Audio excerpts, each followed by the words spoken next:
بارك على إبراهيم وعلى آل إبراهيم وبارك على محمد وعلى آل محمد كما باركت على إبراهيم وعلى آل إبراهيم في العالمين إنك حميد مجيد. الحمد لله تعالى yang berusaha Tuan Pengerusi Masjid Al-Falah Kampung Maju Jaya, yang dihormati Tuan Timbalan Pengerusi Masjid Barisan AJK Masjid, yang dikasihi Tuan-Tuan Imam, Tuan-Tuan Bilan, Muslimin Muslimat yang dirahmati Allah Subhanahu Wa Taala. Mari kita sambung pembacaan kitab Matla'ul Badrain wa Majma'ul Bahrain bagi Syekh Muhammad bin Ismail Daud Khatani. Saya bercadang tepuk pada bab puasa, memandangkan kita dah nak masuk bulan Ramadan, kita ulang kaji, dah belajar dah kemarin, kita ulang kaji supaya perkara-perkara yang penting kita tak terlepas pandang, dan supaya puasa kita lebih baik kualitinya dari puasa-puasa yang sebelumnya, insya-Allah ta'ala. Baik, dalam kitab ini yang Jawi, muka surat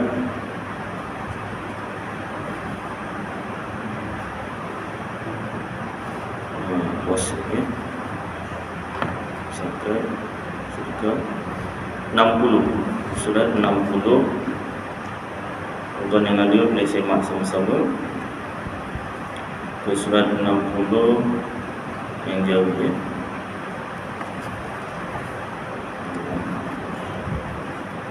Kalau tuan-tuan nak beli, boleh beli, yang rugi pun ada juga tebal sikit lah, mahal sikit.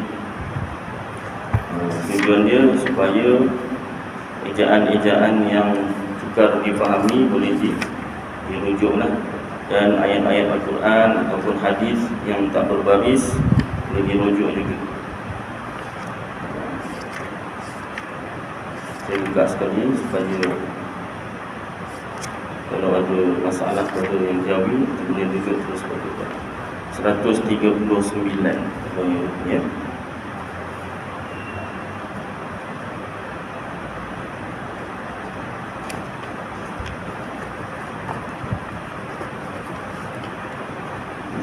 Baik, Kitabus Siyam.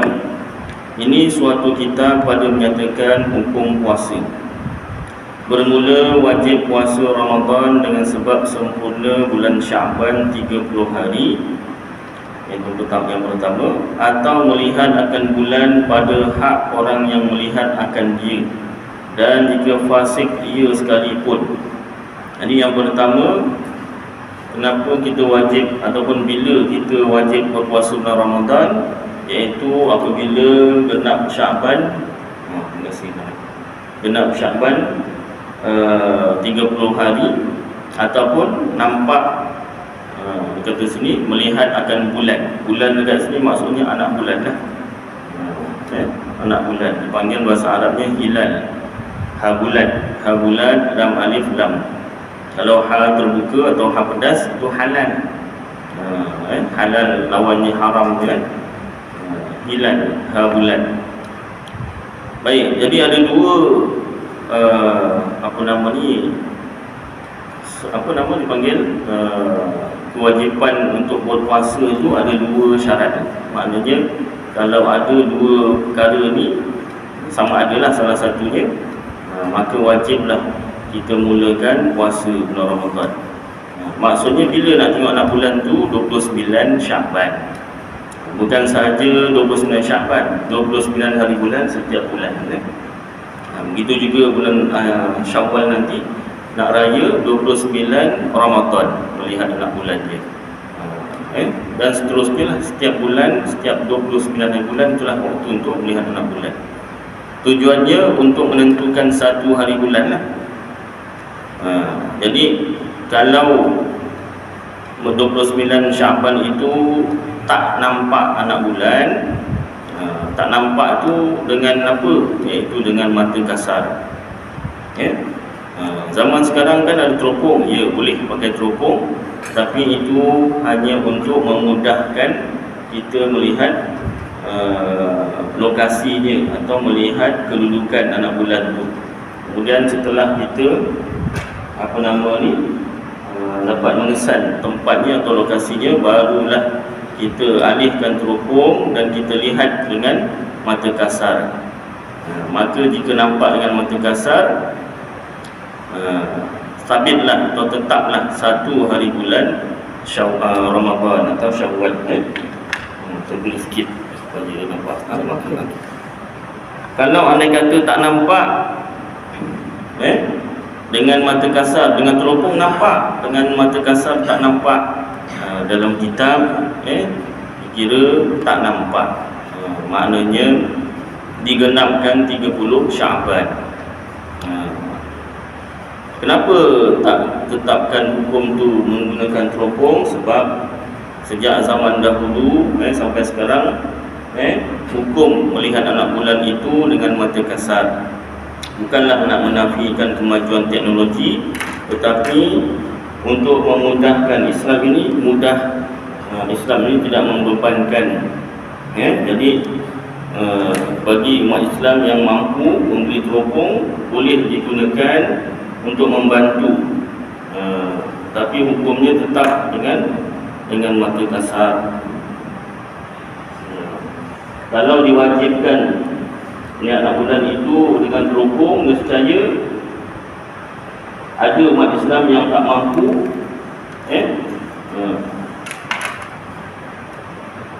yang tak mampu boleh tak dapat nak menjalankan hukum itu, nak menjalankan hukum anak bulan.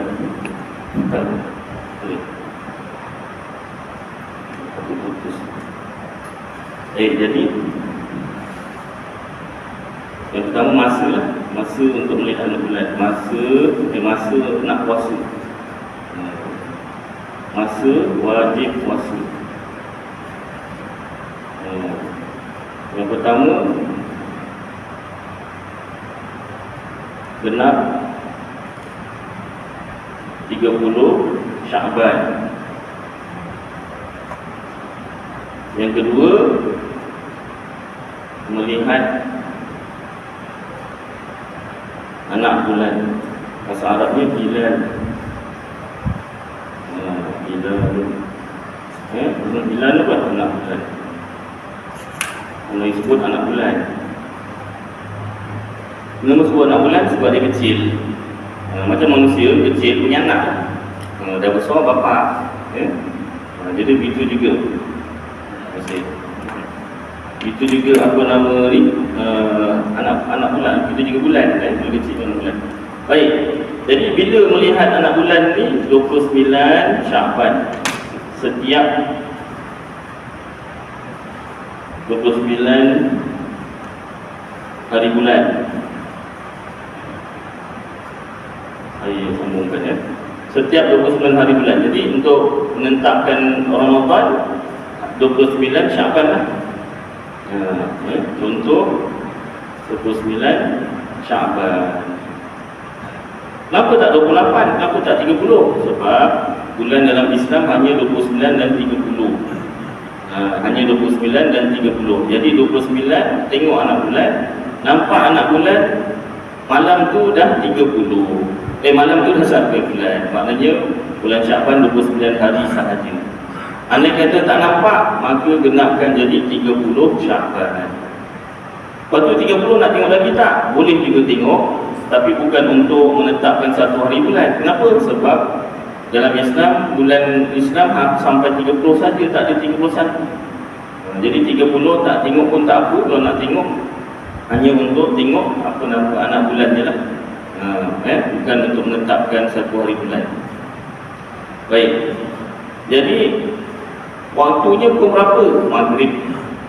Waktu terbenam matahari.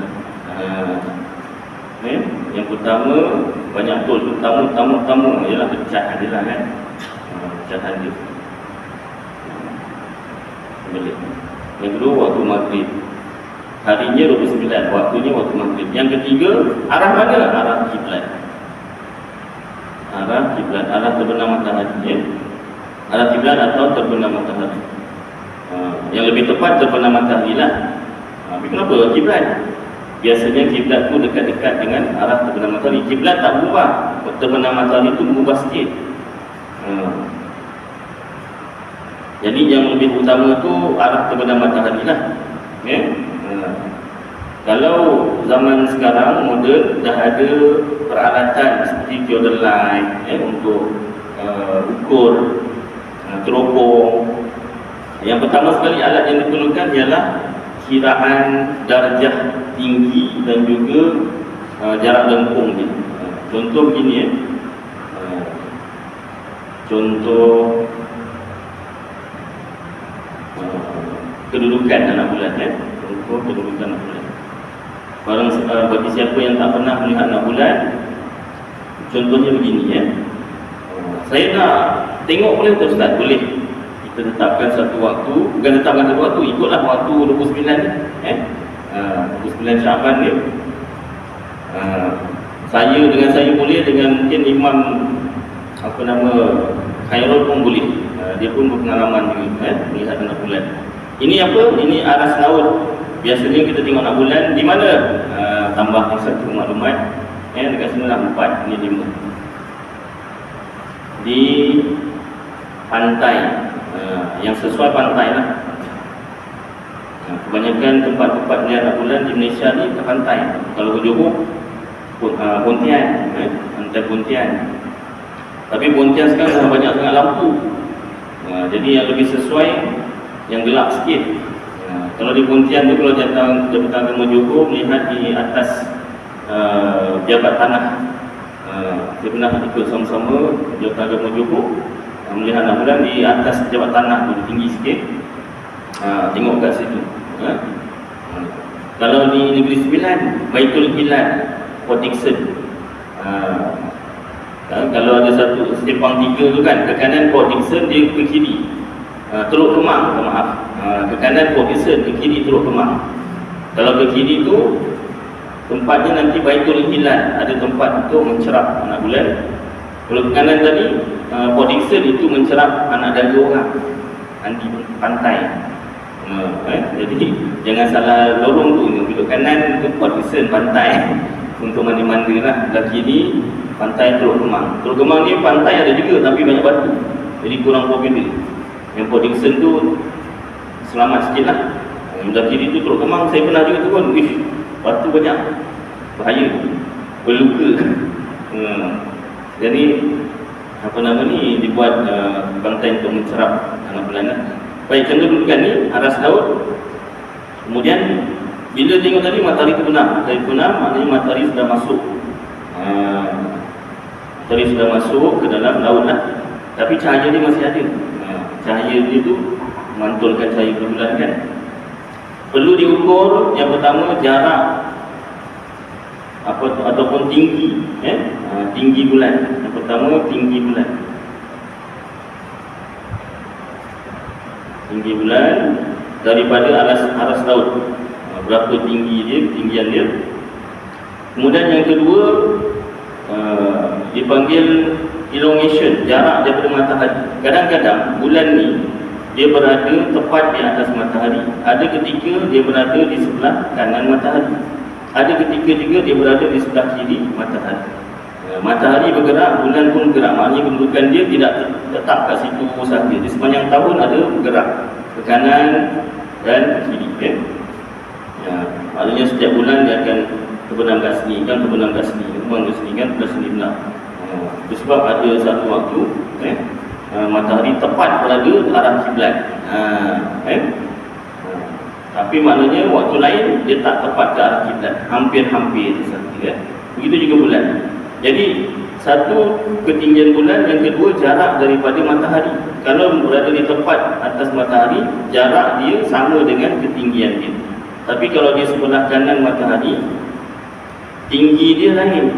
Ini tinggi bulan, ini jarak bulan daripada matahari. Dipanggil elongation, bahasa Inggeris ni. Orang Jawa kata elongation, orang Jawa yang pandai increase, ya. Elongation ataupun jarak lengkung, bahasa Melayu jarak lengkung. Ini tinggi, yang ini jarak lengkung ataupun elongation, jarak lengkung. Dalam kitab Sabilul Muhtadin Littafaqquh fi Amriddin bagi Syekh Muhammad Arsyad Al-Banjari,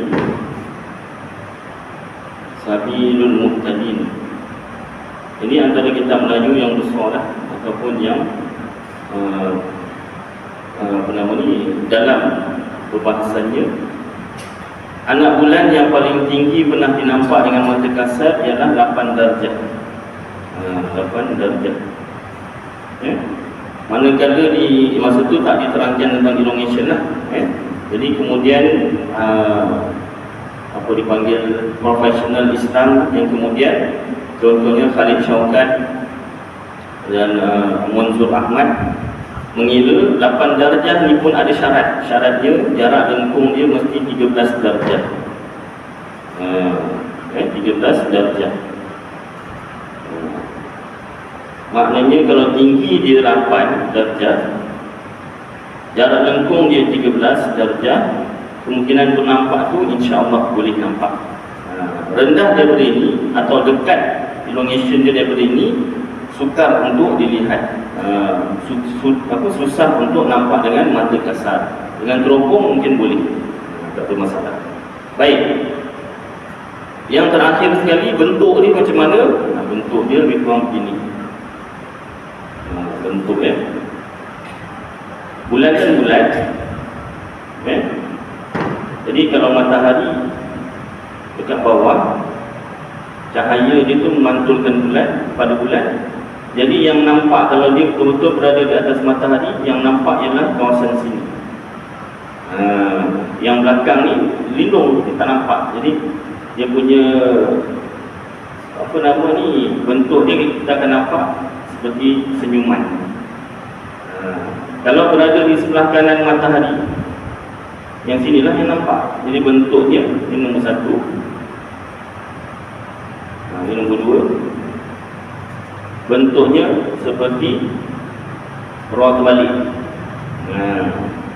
Kalau bulan berada di sebelah kiri matahari, ini nombor 3, maka dia seperti huruf Ra. Gitu kan? Ketebalannya paling nipis dia lagi paling nipis macam benang, dia punya nipis. Pernah nampak tu dengan mata kasar? Saya sendiri pernah nampak.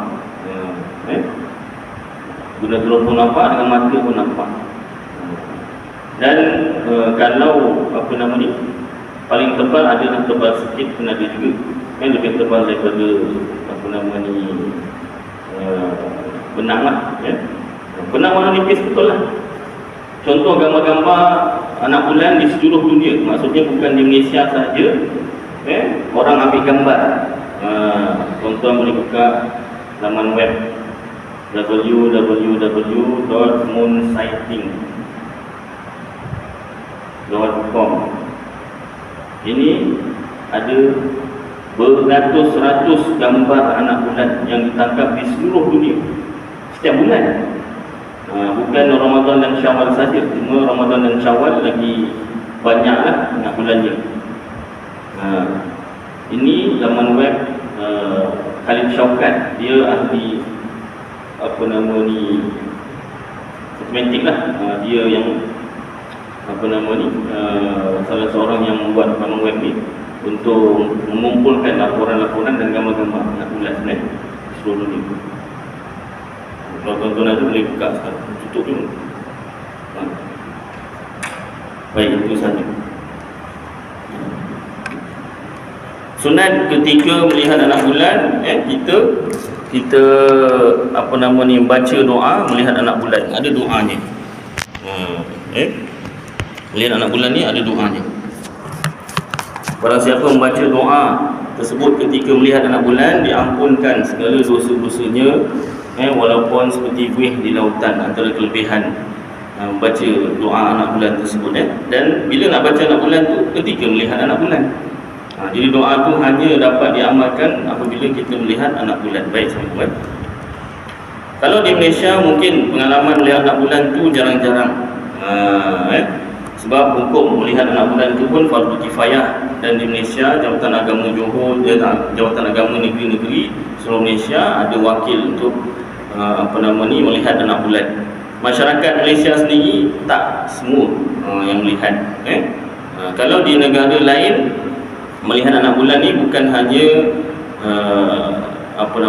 amalan yang diamalkan oleh jabatan agama mereka, tetapi digalakkan juga masyarakat untuk melihat anak bulan. Kenapa Malaysia masyarakat dia tak? Yang pertama mungkin tak tahulah. Yang kedua sebab dah nak raya atau dah nak puasa. Orang nak berbuka dengan keluarga. Kalau yang merantau nak berbuka puasa dengan ahli keluarga, ibu atau bapa yang masih ada. Kalau nak dekat dengan Syawal, lagi tak ada orang nak tengok anak bulan, dah nak raya. Pasal melihat anak bulan ni 29 bulan. Kalau 29 Syaban tu pun tak ramai nak tengok. Apatah lagi 29 Ramadan masuk Syawal. Orang dah sibuk buat persiapan, bukan buat sibuk persiapan dah siap semua dah. Tinggal berkumpul je tu. Masa tu pula Ustaz Aidil ajak, jom kita melihat anak bulan. Apa Ustaz Aidil ni? Kan? Tapi di luar negara, di China, di Jepun, di Pakistan, di India, Bangladesh, di negara Arab, banyak di Afrika, orang Islam di seluruh dunia, masyarakat sendiri turun padang untuk menyaksikan ataupun menghidupkan amalan melihat anak bulan tu. Cuma mungkin di Malaysia belum sampai tahap untuk diwar-warkan. Seronok sebenarnya. Seronoknya apa? Yang pertama, dapat menghidupkan sunnah, amalan-amalan sunnah lah, maknanya Rasulullah SAW dan para sahabat radhiyallahu anhum ajma'in melihat anak bulan beramai-ramai. Dia amalan fardu kifayah. Orang Malaysia ni bila sebut fardu kifayah, maknanya seorang buat, lain tak payah. Jadi seorang dia buat, habis yang lain tak payah. Kan? Contoh macam menguruskan jenazah, fardu kifayah. Tapi kalau diamalkan seorang buat, lain tak payah, daripada satu jenazah jadi dua jenazah tu boleh jadi. Dia seorang-seorang uruskan. Dia mandikan, dia kapankan, dia kurik apa kubur, dia tanam. Dia satu jenazah jadi dua jenazah juga. Jadi penting amalan fardu kifayah ini kita hidupkan kembali.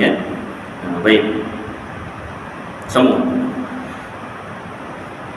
Jadi 39 bulan nampak anak bulan 1 Ramadan malam tu, dan sunat buat sembahyang tarawih. Bahasa Arabnya tarawih, Melayu sebut tarawih. Tak apalah, segi bahasa je. Dan wajib berniat puasa untuk esok hari dan sebulan bulan Ramadan. Baik. Atau sabit melihat bulan pada hukum syar'i. Kalau tak nampak anak bulan, genap 30 lah. Esoknya baru puasa. Lusa-lusanya berpuasa. Baik. Pada hukum syar'i, 3 nota kakinya bahasa Arab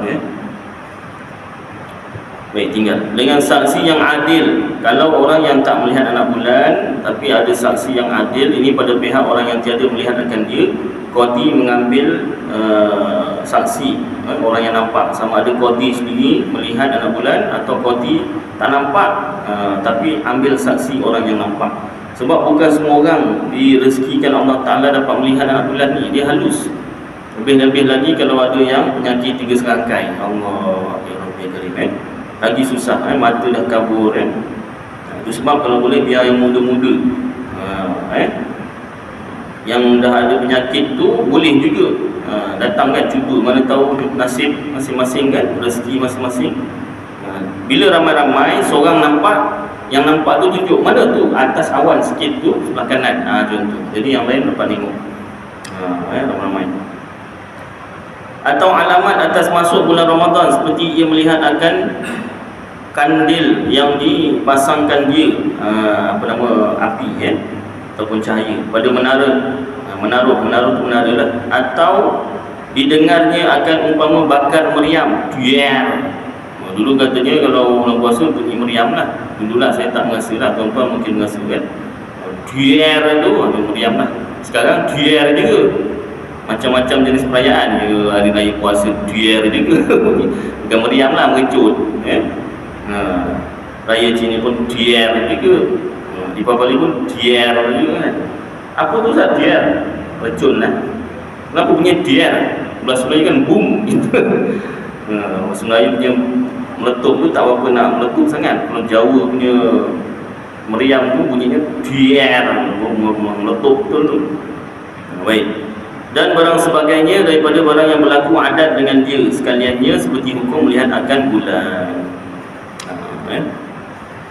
Dan apabila melihat bulan pada satu negeri, nescaya wajib pula puasa ahli negeri yang hampir dengan dia, yang satu matlaknya, satu tempat terbit matahari, sama tempat terbit matahari, dan dengan negeri yang dilihatkan bulan itu. Bersalahan tak sama negeri yang jauh, yang bersalah-salahan matlak. Negeri yang jauh contoh Malaysia dengan Mekah, jauh tempat terbit mataharinya tak sama. Sekarang pukul 7 lebih, 8.28, kat sana masih pukul tolak 5 jam kan, 3 lebih petang, tak sama. Ada kan cadangan, ada orang bagi cadangan. Kenapa kita ikut Mekah je puasa dengan Syawal kan, puasa dengan raya? Sebab dia tak sama matlak, tak sama tempat terbit matahari, itu sebabnya. Tiada wajib puasa kalau macam tu, tak sama, tak boleh. Dan dikendaki dengan bersalahan matlak itu bahawa jauh antara dua tempat, sekira-kira jikalau dilihat bulan pada salah suatu daripadanya, tiada dilihat pada satu yang lainnya pada ghalib, pada kebiasaan. Bermula syarat bagi sah puasa itu beberapa perkara. Pertamanya Islam, maka tiada sah puasa orang yang kafir.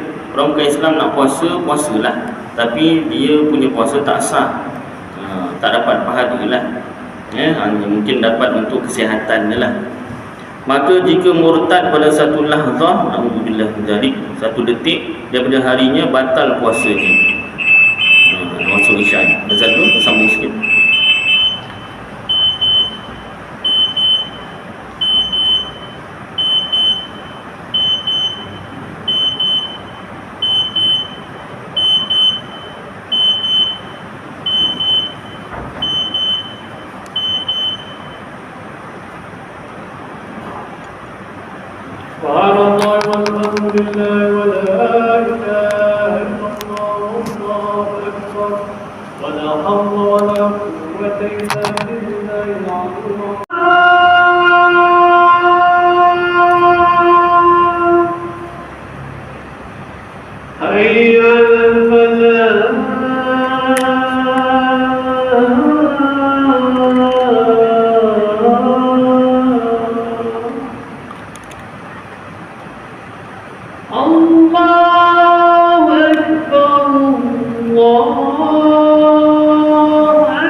Sambung sikit tuan-tuan.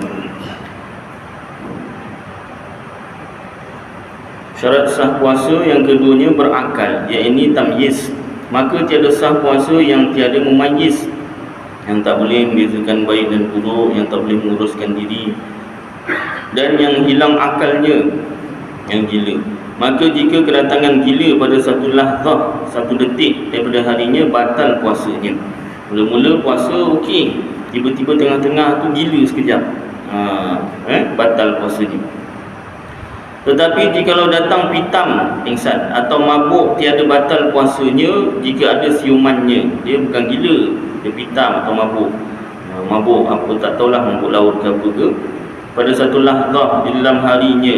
Adapun tidur, kalau ni Adapun tidur maka tiada batal puasanya jikalau menghabiskan harinya sekalipun. Dia tidur sepanjang hari tak batal puasa.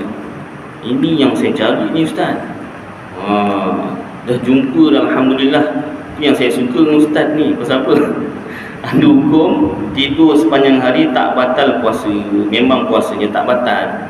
Tetapi kalau meninggalkan sembahyang fardu, subuh, zuhur, asar, maghrib, barangkali isyak sekali. Pasal apa? Dah kenyang kan, makan pun banyak sangat, tak larat sembahyang isyak berdosa besar.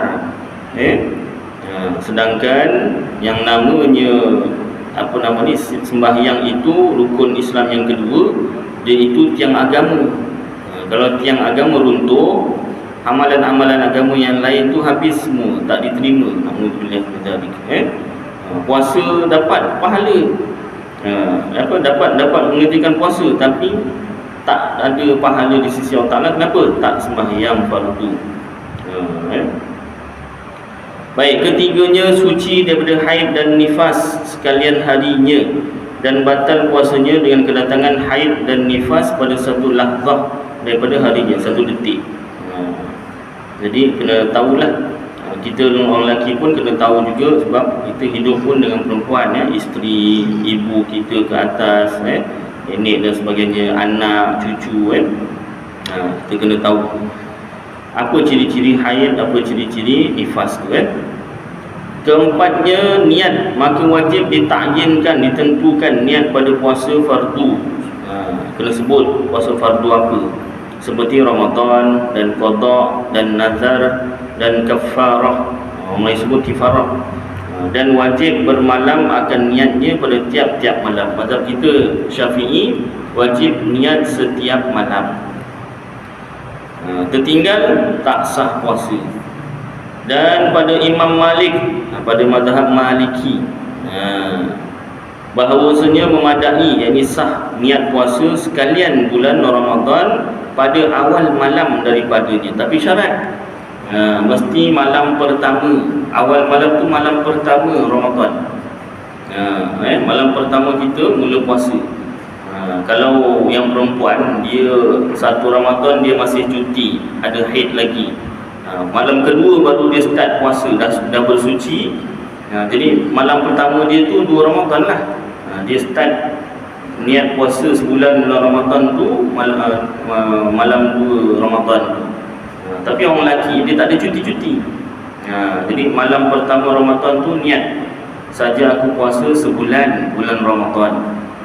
Biasanya di masjid surau lepas sembahyang tarawih akan diperingatkan. Malam pertama tu dia ada beberapa malam pertama yang penting dalam hidup kita ni. Bukan malam pertama kahwin aja. Malam pertama Ramadan pun penting. Pentingnya apa? Niat sebulan bulan Ramadan. Supaya kalau kita terlupa nak niat pada salah satu malam dia bulan Ramadan, sah puasa kita. Kita taklid atau pegang mazhab Maliki. Kita kan Syafi'i ustaz, boleh dibenarkan. Kenapa? Sebab nak mengelakkan kesusahan apabila tertinggal atau terlupa. Tak sengaja terlupa nak niat pun tak sah. Itu mazhab Syafi'i. Jadi diberi keringanan untuk kita ikut mazhab Maliki. Banyak juga beberapa ibadat-ibadat yang lain kita bertaklid atau mengikut mazhab yang lain. Contoh zakat. Mazhab Syafi'i makanan yang wajib dizakatkan tu makanan. Maksudnya kita beri zakat tu dengan makanan, bukan duit. Tapi untuk memudahkan orang miskin dan fakir sekarang ni nak bayar sewa rumah, mana boleh pakai makanan, ya tak? Pergi kat rumah ni, sewa bulan ni apa ni? Beras. Saya nak duit. Dah satu kerja nak kena jual beras balik kan, tak dapat dah berasan. Jadi itu sebab kita bertaklid juga mazhab lain supaya memudahkan pengurusan dan memudahkan orang miskin itu sendiri. Asalnya kan kita nak tolong orang miskin dan fakir. Begitu juga haji, mengerjakan tawaf. Tawaf itu wajib berwuduk. Jadi kalau bercampur lelaki perempuan, kalau tersentuh batal air sembahyang kita, dah tak sah tawaf kita, kena ulang daripada ambil sembahyang balik, ulang daripada pertama. Itu kalau umrah mungkin tak seberapa ramai. Kalau haji, waktu yang sama seluruh dunia datang. Jadi ketika itu kita juga bertaklid mazhab lain, iaitu bila bersentuh kulit lelaki dan perempuan tanpa syahwat tak batal wuduk. Tapi kalau bersyahwat batal juga. Kan? Tersentuh oleh macam rasa kan, dah batal. Itu sendirilah masing-masing lah. Baik. Ia tujuannya kita taklid mazhab lain ni untuk mudah kita beribadat lah pada ketika kita susah nak menjalani mengamalkan mazhab kita sendiri, ya. Jadi niat sebulan bulan Ramadan, maka harus boleh bagi Syafi'i, kita yang bermazhab Syafi'i, taklid mengikut akan dia, supaya tiada berhajat kepada qada apabila lupa niat pada satu malam daripada dia. Dan memadai sah niat pada puasa sunat dahulu daripada gelincir matahari. Gelincir matahari itu zuhur. Boleh sebelum zuhur tu baru nak niat puasa sunat, boleh, sah. Selama tiada diperbuat sesuatu yang membatalkan puasa atas yang muktamadnya, selagi tak membuat perkara membatalkan puasa sebelum sarapan. Itu pendapat yang muktamad, yang diperpegangi, yang kuat. Dan kata kil, kata setengah ulama, pendapat yang lemah, memadai sah niat kemudian daripada gelincir matahari. Lepas zuhur pun boleh niat lagi. Ada pendapat yang ulama, ada pendapat yang mengatakan boleh lepas zuhur. Dan kata kil, pendapat yang lemah juga pula, memadai sah niatnya jika mendahulu akan dia sesuatu yang membatalkan puasa. Dah sarapan dah. Dah sarapan, lepas tu dah sembahyang zuhur. Lepas sembahyang zuhur berjemaah ni, akhirnya nak puasa sunat lah. Kau kena sarapan tadi dengan aku. Alah, aku ambil kata kil lah. Oh, pandai pula. Kan dalam kitab Matla'ul Baturin muka surat 61 kan ada. Wah, yang itu dia ingat. Puasa selepas zuhur, puasa sunat lah. Puasa fardu tak boleh. Bermula sekurang-kurang niat puasa Ramadan, bahawa dikatanya nawaitu sauma Ramadan, saja aku puasa Ramadan. Itu paling kurang, paling pendek niat Ramadan. Atau nawaitu sauma an Ramadan, sengaja aku puasa daripada Ramadan. Yang kelima, yang afdalnya kita sebutkan sini, ya. Nawaitu sauma ghadin an adai fardi syahri Ramadana. Kalau ikut tata bahasa Ramadhani, hadhihi sanati lillahi ta'ala, saja aku puasa esok hari bagi menunaikan fardu bulan Ramadan tahun ini kerana Allah Ta'ala. Baik, syarat yang kelimanya menahankan dirinya daripada yang membatalkan puasa. Maka wajib menahankan dirinya daripada makan dan minum, jikalau sedikit sekalipun. Lagi 1 minit saya berhenti, tuan. Seperti sebiji langa. Langa ni kalau dalam kitab ilmu menuntut disebut bijan. Saya bukan makan satu biji burger, Ustaz, bijan dia je, batal puasa, kan? Dan setitik air, saya bukan minum satu gelas, titik je, batal dengan sengaja. Maka jika makan dan minum ia dengan lupa atau jahil, tiada batal puasanya. Saya terlupa lah, Ustaz. Terlupa tak apalah, tapi bab terlupa ni antara dia dengan Allah Ta'ala lah. Tapi kalau anak kita hari pertama dia kata dia lupa, kita terimalah, kan, sangka baik. Hari kedua pun lupa juga, boleh diterima lagi lah, sangka baik lagi. Hari ketiga pun sama, Mak. Ini tak boleh ni. Kena ingatkan, ayah tak tahu, Allah Ta'ala tahu. Betul ke tidak ni? Tak, sebenarnya memang ingat pun, kan. Kalau anak kita kena ajar lah, cucu ke, kan. Tahun-tahun yang belajar kat sekolah, kalau terlupa tak apa, dah habis digunakan semua, kan. Ni bab lupa ni, kalau orang lain kita sangka baik, kalau diri kita sendiri tu kena jujurlah, Allah Ta'ala tahulah. Bab lupa ni bukan kata makan sikit. Satu pinggan makan pun kalau memang betul dia lupa, tak batal puasa. Ya, Ustaz, ya, tapi memang betul-betul lupa lah. Saya nak doa lah supaya saya lupa. Jangan, banyak benda ni lupa nanti, kan. Jangan pula kita doa supaya kita banyak lupa, kan. Doa biar cepat ingat, biar banyak ingat. Yang jahil ni mungkin dia baru masuk Islam, dia belum belajar bab puasa. Dia ingat puasa ni macam puasa agama lain, apa nama ni, minum tak boleh, makan boleh ke? Makan tak boleh, minum boleh, kan? Ada yang puasa agama lain, ada yang macam tu, baik, tiada batal puasanya. Dan daripada jima' dengan sengaja, bersetubuh siang hari, ini ceritanya siang hari, malam tak apalah. Dan mengeluarkan mani dengan sengaja, batal puasa. Dan muntah dengan sengaja, batal ke puasa. Tapi tiada batal puasa dengan dikeluarkan dahak ni, kahak, sama ada ia daripada otaknya atau daripada dadanya. Keluarkan kahak tak batal, Dan daripada memasukkan ain, sesuatu ke dalam rongga yang terbuka, masukkan sesuatu dalam rongga, batal puasa. Contoh korek hidung, korek telinga, saya ada dengar juga ada yang kata tak batal, tak tahu, mungkin ada kitabnya, tapi tak disebut pula dalam video tersebut. Tapi dalam kitab-kitab yang saya belajar, batal puasa korek hidung, korek telinga, pasal apa? Masukkan suatu benda ke dalam rongga terbuka. Kalau injection tak batal, pasal apa? Dia bukan rongga terbuka, dia liang roma tu, kulit.